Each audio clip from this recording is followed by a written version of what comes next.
Fantastic win for SRH. So ಸತತವಾಗಿ 3 ಪಂದ್ಯಗಳನ್ನು ಗೆದ್ದಿದ್ದಾರೆ ಅಂಡ್ ಟೇಬಲ್ ಟಾಪ್ ಅಲ್ಲಿ ಕುತ್ಕೊಂಡಿದ್ದಾರೆ ಅಂತ ಹೇಳ್ಬೋದು. ಟಾಪ್ 3 ನಲ್ಲಿ ಇದ್ದಾರೆ. ಸೊ 3ನೇ ಸ್ಥಾನಕ್ಕೆ ಜಿಗಿದಿದ್ದಾರೆ ಅಂತ ಹೇಳ್ಬೋದು. ನೆಟ್ ರನ್ ರೇಟ್ ಕೂಡ ಇಂಪ್ರೂವ್ ಮಾಡ್ಕೊಂಡಿದ್ದಾರೆ ಅಂಡ್ ಸೊ ಸತತವಾಗಿ 3 ಪಂದ್ಯಗಳನ್ನ ಡಿಫೆಂಡ್ ಮಾಡ್ಕೊಂಡು ಗೆದ್ದಿದ್ದಾರೆ ಅಂಡ್ ಇದು ಮುಖ್ಯವಾದಂತಹ ಒಂದು ವಿಷಯ ಅಂತಾನೆ ಹೇಳ್ಬೋದು. ಯಾಕಂದ್ರೆ ಈ ಸೀಸನ್ ಅಲ್ಲಿ ನಾರ್ಮಲ್ ಎಲ್ಲರೂ ಕೂಡ ಒಂದು ಚೇಸಿಂಗ್ ಆಯ್ಕೆ ಮಾಡ್ಕೊಂತಾರೆ. ಬಟ್ ಸೊ SRH ರೀಸೆಂಟ್ ಆಗಿ ಅಂದ್ರೆ ಲಾಸ್ಟ್ 3 ಪಂದ್ಯಗಳನ್ನು ಕೂಡ ಡಿಫೆಂಡ್ ಮಾಡ್ಕೊಂಡು ಗೆದ್ದಿದ್ದಾರೆ ಅಂಡ್ ಅವ್ರು ಗೆದ್ದಿರುವಂತ 4 ಪಂದ್ಯಗಳು ಕೂಡ ಅಷ್ಟೇನೆ ಸೊ ಡಿಫೆಂಡ್ ಮಾಡ್ಕೊಂಡೇ ಗೆದ್ದಿದ್ದಾರೆ ಅಂತ ಹೇಳ್ಬೋದು. ಹಾಫ್ ಆಫ್ ದಿ ಒಂದು ಟೂರ್ನಮೆಂಟ್ ಅವ್ರಿಗೆ ಆಲ್ರೆಡಿ ಕಂಪ್ಲೀಟ್ ಆಗಿದೆ ಅಂತ ಹೇಳ್ಬೋದು. ಬಿಕಾಸ್ ಆಲ್ರೆಡಿ ಅವರು 7 ಪಂದ್ಯಗಳನ್ನು ಆಡಿದ್ದಾರೆ. 7 ಪಂದ್ಯಗಳಲ್ಲಿ 4 ಗೆಲುವಿನೊಂದಿಗೆ ಅಂಡ್ 3 ಸೋಲುಗಳೊಂದಿಗೆ 8 ಪಾಯಿಂಟ್ಸ್ಗಳನ್ನ ತಗೊಂಡು ಸೊ ಪಾಯಿಂಟ್ಸ್ ಟೇಬಲ್ ಅಲ್ಲಿ 3ನೇ ಸ್ಥಾನದಲ್ಲಿ ಕುತ್ಕೊಂಡಿದ್ದಾರೆ ಅಂತಾನೆ ಹೇಳ್ಬೋದು. ಇವತ್ತಂತೂ ಸಖತ್ತಾಗಿರುವಂತಹ ಪಂದ್ಯ, ಬ್ಯಾಟಿಂಗ್ ಆದ್ರೂ ಆಗಿರ್ಬೋದು, ಬೌಲಿಂಗ್ ಆದ್ರೂ ಆಗಿರ್ಬೋದು, ಅದ್ಭುತವಾಗಿರುವಂತಹ ಒಂದು ಪಂದ್ಯದಲ್ಲಿ ಸೊ 47 ರನ್ಗಳ ಒಂದು ಗೆಲುವನ್ನ ಸಾಧಿಸಿದ್ದಾರೆ ಅಂತಾನೆ ಹೇಳ್ಬೋದು. ಡೆಲ್ಲಿ ಕ್ಯಾಪಿಟಲ್ಸ್ ವಿರುದ್ಧ ಸಖತ್ತಾಗಿ ಆಡಿದ್ದಾರೆ. ಬ್ಯಾಟಿಂಗ್ ಆದ್ರೂ ಆಗಿರ್ಬೋದು, ಬೌಲಿಂಗ್ ಆದ್ರೂ ಆಗಿರ್ಬೋದು. ಸೊ ಬೌಲಿಂಗ್ ಅಲ್ಲಿ ಕೆಲವರು ಸ್ವಲ್ಪ ದುಬಾರಿ ಆಗಿದ್ದಾರೆ ಬಿಟ್ರೆ, ಬಟ್ ಅಪೋಸಿಟ್ ತಂಡನ ಸೊ 200 ಒಳಗಡೆ ಕಟ್ ಹಾಕಿದ್ದಾರೆ ಅಂತಂದ್ರೆ ಅದ್ಭುತವಾಗಿರುವಂತ ಒಂದು ಬೌಲಿಂಗ್ ಅಂತಾನೆ ಹೇಳ್ತೀನಿ. ಕೆಲವು ದಿವಸಗಳ ಹಿಂದೆ ಅಂದ್ರೆ ಟೂರ್ನಮೆಂಟ್ ಸ್ಟಾರ್ಟ್ ಆದಾಗ ಸೊ ಒನ್ ಆಫ್ ದಿ ಅಲ್ಲ ಸೊ ಇರುವಂತ ಒಂದು ಟೀಮ್ಗಳಲ್ಲಿ ಸೊ ಇದೇ ಸಿಕ್ಕಾಪಟ್ಟೆ ವೀಕ್ ಆಗಿರುವಂತ ಬೌಲಿಂಗ್ ಅಟ್ಯಾಕ್ ಅಂತ ಎಲ್ಲರೂ ಕೂಡ ಮಾತಾಡ್ತಾ ಇದ್ವಿ. ಬಟ್ ಇವಾಗ ಕೆಲವೊಂದು ಚೇಂಜ್ಗಳನ್ನ ತಗೊಂಡು ಬಂದು ಸೊ ಆ ಒಂದು ಬೌಲಿಂಗ್ ಯೂನಿಟ್ ನ ತುಂಬಾ ಬೆಟರ್ ಆಗಿ ಮಾಡಿದ್ದಾರೆ ಅಂತಂದ್ರೆ ಸೊ ಖಂಡಿತವಾಗ್ಲೂ ಕ್ಯಾಪ್ಟನ್ ಆದ್ರೂ ಆಗಿರ್ಬೋದು, ಈ ಒಂದು ಸ್ಟಫೋರ್ಡ್ ಸ್ಟಾಫ್ ಇದೆಯಲ್ಲ ಸೊ ಅದಕ್ಕೆ ಕ್ರೆಡಿಟ್ ಹೋಗ್ಲೇಬೇಕು ಅಂತಾನೆ ಹೇಳ್ತೀನಿ. ಅಂಡ್ ಜಸ್ಟ್ ಒಂದ್ 2-3 ಚೇಂಜಸ್ ತಗೊಂಡ್ ಬಂದಿರುವಂತದ್ದು ಅಷ್ಟೇನೆ. ಸೊ ಅಲ್ಲಿ ಶಕೀಬ್ ಭೂಷಣ್ ಅವ್ರನ್ನ ತಗೊಂಡ್ ಬರ್ತಾರೆ ಅಂಡ್ ಸೊ ಇವತ್ತಿನ ಮ್ಯಾಚ್ ಅಲ್ಲಿ ಮಧುಶಂಕರ್ ಅವ್ರನ್ನ ತಗೊಂಡ್ ಬರ್ತಾರೆ. ಸೊ ಈ ಒಂದು ಕೆಲವೊಂದು ಚಿಕ್ಕ ಪುಟ್ಟ ಚೇಂಜಸ್ ಮಾಡಿರೋದ್ರಿಂದ ಸೊ ಖಂಡಿತವಾಗ್ಲೂ ಇವಾಗ ಬೌಲಿಂಗ್ ಯೂನಿಟ್ ಸ್ವಲ್ಪ ಬೆಟರ್ ಆಗಿ ಕಾಣಿಸ್ತಾ ಇದೆ ಅಂಡ್ ಆ ಒಂದು ಡಿಫೆಂಡ್ ಮಾಡ್ಕೊಳ್ಳುವಂಥದ್ದು ಅವರು ಒಂದು ರೀತಿಯಲ್ಲಿ ಕರಗತ ಮಾಡ್ಕೊಂಡಿದ್ದಾರೆ ಅಂತಾನೆ ಹೇಳ್ಬೋದು. ಓಕೆ, ಸೊ ಒಟ್ಟಾರೆಯಾಗಿ ಸೊ ಇವತ್ತು SRH ತಂಡ ಅದ್ಭುತವಾಗಿ ಆಡಿ ಸೊ 47 ರನ್ಗಳ ಒಂದು ಗೆಲುವನ್ನ ಸಾಧಿಸಿದೆ ಅಂತಾನೆ ಹೇಳ್ಬೋದು. ಓಕೆ, ಅಂಡ್ ಸೊ ಇವತ್ತಿನ ಪಂದ್ಯ DC versus SRH and so ಮೊದಲು ಬ್ಯಾಟ್ ಮಾಡಿದಂತಹ SRH ಆಕ್ಚುಲಿ ಟಾಸ್ ಗೆಲ್ಲುವಂಥದ್ದು ಅಕ್ಷರ್ ಪಟೇಲ್ ಅವರು. ಸೊ ಅವ್ರು ಬೌಲಿಂಗ್ ನ ಆಯ್ಕೆ ಮಾಡ್ಕೊಂತಾರೆ ಅಂಡ್ ಬ್ಯಾಟಿಂಗ್ ಇಳಿದಂತಹ SRHಗೆ ಸ್ಟಾರ್ಟಿಂಗ್ ಅಲ್ಲೇ ಒಂದು ಅದ್ಭುತವಾಗಿರುವಂತಹ ಒಂದು ಸ್ಟಾರ್ಟ್ ಅಂತಾನೆ ಹೇಳ್ತೀನಿ. 97 ರನ್ಗಳ ಒಂದು ಪಾರ್ಟ್ನರ್ಶಿಪ್ ಬರುತ್ತೆ. Travis Head and Abhishek Sharma power ಪ್ಲೇನಲ್ಲೇ ಒಂದು ಸಖತ್ತಾಗಿರುವಂಥ ಒಂದು ಬ್ಯಾಟಿಂಗ್ ಅಂತಾನೆ ಹೇಳ್ಬೋದು. 67 ರನ್ಗಳನ್ನ ಕಲೆ ಹಾಕ್ತಾರೆ. ಸೊ ಪವರ್ ಪ್ಲೇನಲ್ಲಿ ಅದರಲ್ಲೂ ಮುಖ್ಯವಾಗಿ ಮಾತಾಡಬೇಕು ಅಂತಂದ್ರೆ ಸೊ ಅಭಿಷೇಕ್ ಶರ್ಮಾ, ಫಸ್ಟಿಗೆ ಇವ್ರ ಬಗ್ಗೆನೇ ಮಾತಾಡ್ಬಿಡ್ತೀನಿ.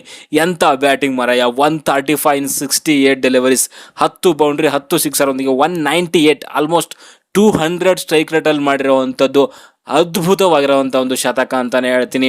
ಎಂಥ ಬ್ಯಾಟಿಂಗ್, ಓ ಮೈ ಗಾಡ್, ಅದ್ಭುತ, ನಿಜವಾಗ್ಲೂ ಅದ್ಭುತ ಅಂತಾನೆ ಹೇಳ್ಬೋದು. ಅಭಿಷೇಕ್ ಶರ್ಮಾ ಅಂತಂದ್ರೆ ಒಂದ್ಸಾರಿ ಕಚ್ಕೊಂಡ್ರೆ ನಿಜವಾಗ್ಲೂ ಅವ್ರ ಕಡೆಯಿಂದ ಬಿಗ್ ಇನ್ನಿಂಗ್ಸ್ ನೋಡ್ಲಿಕ್ಕೆ ಸಿಗುತ್ತೆ ಅಂತಾನೆ ಹೇಳ್ತೀನಿ. ಇಂಟರ್ನ್ಯಾಷನಲ್ ಪ್ಲೇಯರ್ ಅಂತಂದ್ರೆ ಹಿಂಗಿರ್ಬೇಕು ಗುರು ಅನ್ನೋ ರೇಂಜಲ್ಲಿ ಆಡಿರುವಂಥದ್ದು ಅಭಿಷೇಕ್ ಶರ್ಮಾ ಅದ್ಭುತವಾಗಿರುವಂಥದ್ದು. ಇವತ್ತು ಟ್ರೈ ಕೂಡ ಮಾಡಿದ್ರು. ಸೊ ಆಫ್ ಸ್ಪಿನ್ನರ್ ತಗೊಂಡು ಬಂದ್ರು.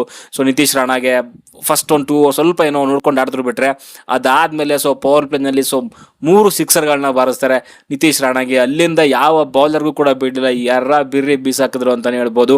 135 in 68 ಡೆಲಿವರೀಸ್, ಸಖತ್ತಾಗಿರುವಂಥ ಬ್ಯಾಟಿಂಗು ಅಂಡ್ ಸೆಂಚುರಿ ಕೂಡ ಮಾಡ್ಕೊತಾರೆ. ಅವ್ರ ತಂದೆ ಬಂದಿದ್ರು ಅಂತ ಅನ್ಸುತ್ತೆ. ಎಲ್ಲರೂ ಕೂಡ ಫುಲ್ ಹ್ಯಾಪಿ ಆಗಿದ್ರು ಅಂತಾನೆ ಹೇಳ್ಬೋದು. ಒಂದು ಆಡಿಯನ್ಸ್ಗೆ ಒಂದೊಳ್ಳೆ ಒಂದು ರೀತಿಯ ರನ್ಗಳ ಸುರಿಮಳೆ ಅಂತಾನೆ ಹೇಳ್ಬೋದು, ರನ್ಗಳ ಅಭಿಷೇಕ ಅಂತಾನೆ ಹೇಳ್ಬೋದು. ಓಕೆ, ಅಂಡ್ ಕೆಳಗಡೆಗೆ so Travis Head 37 in 26 deliveries and Abhishek ಶರ್ಮಗೆ ಒಳ್ಳೆ ಒಂದು ಸಾಥ್ ಕೊಟ್ಟರು ಅಂತಾನೆ ಹೇಳ್ಬೋದು. ಫಸ್ಟ್ ವಿಕೆಟ್ಗೆ 97 ರನ್ಗಳ ಒಂದು ಪಾರ್ಟ್ನರ್ಶಿಪ್ ಮಾಡ್ತಾರೆ, 37. ಅಂಡ್ ಸೊ ಕೆಳಗಡೆಗೆ ಇಶಾನ್ ಕಿಶನ್ ಅಗೇನ್ ಮತ್ತೊಂದು ಒಳ್ಳೆ ಪಾರ್ಟ್ನರ್ಶಿಪ್ ಆಗುತ್ತೆ. ಅಭಿಷೇಕ್ ಶರ್ಮಾ ಅಂಡ್ ಇಶಾನ್ ಕಿಶನ್ ಇಬ್ಬರ ಮಧ್ಯೆ ಒಂದು 79 ರನ್ಗಳ ಒಂದು ಪಾರ್ಟ್ನರ್ಶಿಪ್ ಆಗುತ್ತೆ 35 ಬಾಲಲ್ಲಿ.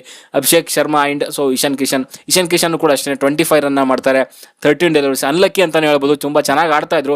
ಬಟ್ ಅಲ್ಲಿ ನಿತೀಶ್ ರಾಣಾ ಅವರ ಒಂದು ಕೈಗೆ ಸೊ ಬಾಲ್ ತಾಗಿ ನಾನ್ ಸ್ಟ್ರೈಕರ್ ಎಂಡ್ ಅಲ್ಲಿ ಸೊ ರನ್ಔಟ್ ಆಗ್ತಾರೆ ಅಂತ ಹೇಳ್ಬೋದು. ಕೆಳಗಡೆಗೆ ಬಂದಂತ Heinrich Klaasen 37 in 30 delivery, so 3 boundary, 3 sixer ಒಂದಿಗೆ 284 ಒಂದು ಸ್ಟ್ರೈಕ್ ರೇಟ್ ಅಲ್ಲಿ ಬ್ಯಾಟ್ ಬೀಸಿರುವಂಥದ್ದು. ಅಂಡ್ ಅಗೇನ್ ಮತ್ತೊಂದು ಪಾರ್ಟ್ನರ್ಶಿಪ್ ಆಗುತ್ತೆ Abhishek Sharma and Heinrich Klaasen, 66 ರನ್ಗಳ ಪಾರ್ಟ್ನರ್ಶಿಪ್ ಆಗುತ್ತೆ.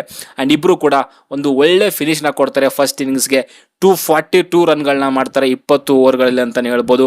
ಅದ್ಭುತವಾಗಿರುವಂಥ ಒಂದು ಸ್ಟಾರ್ಟ್ ತಗೊಂತಾರೆ ಪವರ್ ಪ್ಲೇನಲ್ಲಿ. ಮಿಡ್ಲ್ ಓವರ್ಸ್ ಅಲ್ಲೂ ಕೂಡ ಅಷ್ಟೇ 12 runs per ಓವರ್ ಒಂದು ರನ್ ಮಾಡಿರುವಂಥದ್ದು. ಅಂಡ್ ಕೆಳಗಡೆಗೆ 4 ಓವರಲ್ಲಿ ಸೊ 53 ರನ್ಗಳ ಬರುತ್ತೆ.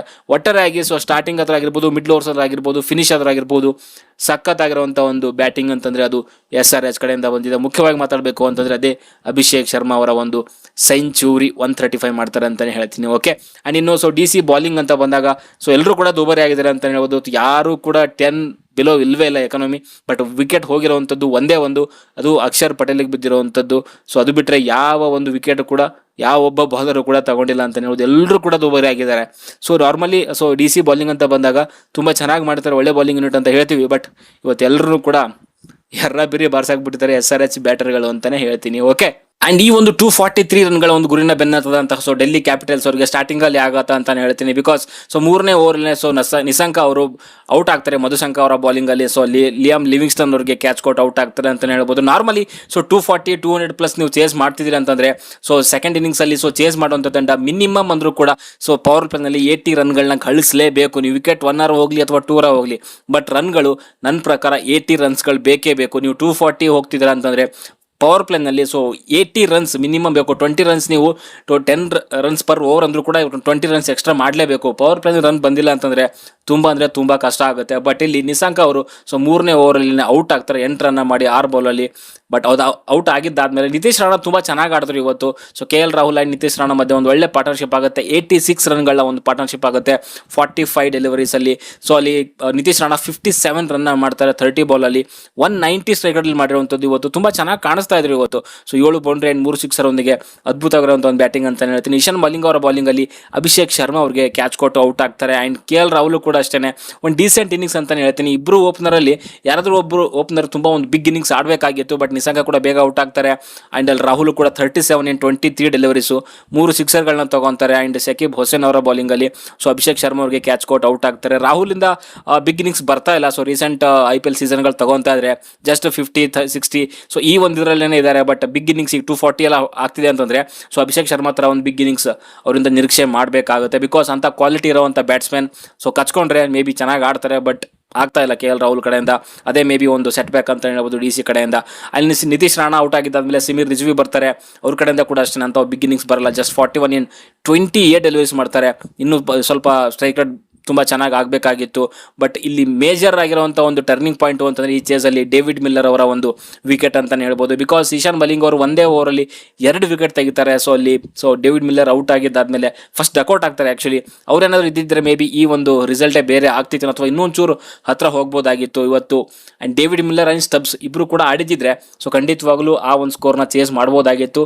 ಅಗೇನ್ ಇಶಾನ್ ಮಲಿಂಗ ಒಳ್ಳೆ ಬೌಲಿಂಗ್ ಅಂತಾನೆ ಹೇಳ್ಬೋದು. ಫಸ್ಟ್ ಬಾಲಲ್ಲೇ ವಿಕೆಟ್ ಎತ್ತುವಂಥದ್ದು ಡೇವಿಡ್ ಮಿಲ್ಲರ್ ಅವರಿಗೆ. ಆ್ಯಂಡ್ ಕೆಳಗಡೆಗೆ ಸ್ಟಬ್ಸ್ ಕೇವಲ 27 ರನ್ನ ಮಾಡ್ತಾರೆ 16 ಬಾಲಲ್ಲಿ 3 ಬೌಂಡ್ರಿ 1 ಸಿಕ್ಸರ್ ಒಂದಿಗೆ 168 ಒಂದು ಸ್ಟ್ರೈಕ್ ರೇಟಲ್ಲಿ ಮಾಡಿರೋವಂಥದ್ದು. ಕೆಳಗಡೆಗೆ ಆ್ಯಂಡ್ ಸ್ಟಬ್ಸ್ ಆ್ಯಂಡಲ್ಲಿ ಮಿಲ್ಲರ್ ಔಟ್ ಆಗಿದ್ದಾದ್ಮೇಲೆ ಆಲ್ಮೋಸ್ಟ್ ಗೇಮ್ ಕಂಪ್ಲೀಟ್ ಕ್ಲೋಸ್ ಆಗೋಗಿತ್ತು. ಬಟ್ ಒಂದು ಫಾರ್ಮಾಲಿಟೀಸ್ ಅಷ್ಟೇ ಉಳಿದಂಥದ್ದು. ಆಶುತೋಷ್ ಶರ್ಮಾ 14 ರನ್ ಮಾಡ್ತಾರೆ. ಆ್ಯಂಡ್ ಅಕ್ಷರ್ ಪಟೇಲ್ ಕೇವಲ 2 ರನ್ನು. ಕೆಳಗಡೆ ಇರುವಂಥ ಬ್ಯಾಟ್ಸ್ಮನ್ಗಳಿಗೆ ಯಾವುದೇ ಅವಕಾಶ ಇಲ್ಲ ಈ ಒಂದು ಗೇಮ್ನ ಗೆಲ್ಸೋಕೆ ಅಂತಾನೆ ಹೇಳ್ಬೋದು. ಒಟ್ಟಾರೆಯಾಗಿ ಮಾತಾಡಬೇಕು ಅಂತಂದರೆ SRH ಎಲ್ಲ ಕಡೆಯಿಂದನೂ ಕೂಡ ಆಲ್ರೌಂಡರ್ ಪರ್ಫಾರ್ಮೆನ್ಸ್ ಅಂತಲೇ ಹೇಳ್ತೀನಿ. ಬೌಲಿಂಗ್ ಬಗ್ಗೆ ಮಾತಾಡಬೇಕು ಅಂತಂದರೆ ಸೊ ಇಲ್ಲಿ ನಿತೀಶ್ ಕುಮಾರ್ ರೆಡ್ಡಿ ಆ್ಯಂಡ್ ಸೊ ಇಲ್ಲಿ ಶಿವಮ್ ಕುಮಾರ್ ಸ್ವಲ್ಪ ದುಬಾರಿ ಆಗಿದ್ದಾರೆ. ಬಿಟ್ಟರೆ ಸೊ ಸ್ವಲ್ಪ ಜಾಸ್ತಿನೇ ದುಬಾರಿ ಆಗಿದ್ದಾರೆ. ಅದು ಬಿಟ್ಟರೆ ಇನ್ನು ಮಿಗದವರೆಲ್ಲರೂ ಕೂಡ ತುಂಬ ಒಳ್ಳೆ ಬೌಲಿಂಗ್ ಅಂತಲೇ ಹೇಳ್ಬೋದು. ಅದರಲ್ಲೂ ಮುಖ್ಯವಾಗಿ ಮಾತಾಡಬೇಕು ಅಂತಂದರೆ ಇಶಾನ್ ಮಲಿಂಗ ಎಂಥ ಬೌಲಿಂಗ್ ಮರ ಸಖತ್ತಾಗಿರುವಂಥ ಬೌಲಿಂಗ್ ಅಂತಲೇ ಹೇಳ್ತೀನಿ. 4 ಓವರಲ್ಲಿ 32 ರನ್ಗಳನ್ನ ಕೊಟ್ಟು ಸೊ 4 ವಿಕೆಟ್ಗಳನ್ನ ತೆಗೆದಿದ್ದಾರೆ ಅಂತಂದರೆ ಸಖತ್ತಾಗಿರುವಂಥ ಬೌಲಿಂಗ್ ಅಂತಲೇ ಹೇಳ್ತೀನಿ. ಆ್ಯಂಡ್ ಹರ್ಷ್ ದುಬೆ ಸೊ 2 ಓವರಲ್ಲಿ 12 ರನ್ನ ಕೊಟ್ಟು 3 ವಿಕೆಟ್ಗಳನ್ನ ತಗೊತಾರೆ. ಒಟ್ಟಾರೆಯಾಗಿ ಸೊ SRH ಬಗ್ಗೆ ಓವರ್ ಮಾತಾಡಬೇಕು ಅಂತಂದ್ರೆ ಬ್ಯಾಟಿಂಗ್ ಅದ್ರಾಗಿರ್ಬೋದು ಬೌಲಿಂಗ್ ಅದ್ರಾಗಿರ್ಬೋದು ಅದ್ಭುತವಾಗಿ ಮಾಡಿದ್ದಾರೆ ಅಂತ ಹೇಳ್ಬೋದು. ಆ್ಯಂಡ್ ಅವರಿಗೆ ಒಂದಕ್ಕಂತೂ ಅಪ್ರಿಷಿಯೇಟ್ ಮಾಡಲೇಬೇಕು. ಬಿಕಾಸ್ ಗೆದ್ದಿರುವಂಥ 4 ಪಂದ್ಯಗಳನ್ನು ಕೂಡ ಸೊ ಡಿಫೆಂಡ್ ಮಾಡ್ಕೊಂಡೇ ಗೆದ್ದಿದ್ದಾರೆ ಅಂತಂದ್ರೆ ಅವ್ರ ಬೌಲಿಂಗ್ ಯೂನಿಟ್ ಬಗ್ಗೆ ನಾವು ನಿಜವಾಗ್ಲೂ ಹೆಮ್ಮೆ ಪಡಬೇಕು. ಆ್ಯಂಡ್ SRH ತಂಡ ಕೂಡ ಹೆಮ್ಮೆ ಪಡುತ್ತೆ ಅಂತಾನೆ ಹೇಳ್ಬಹುದು.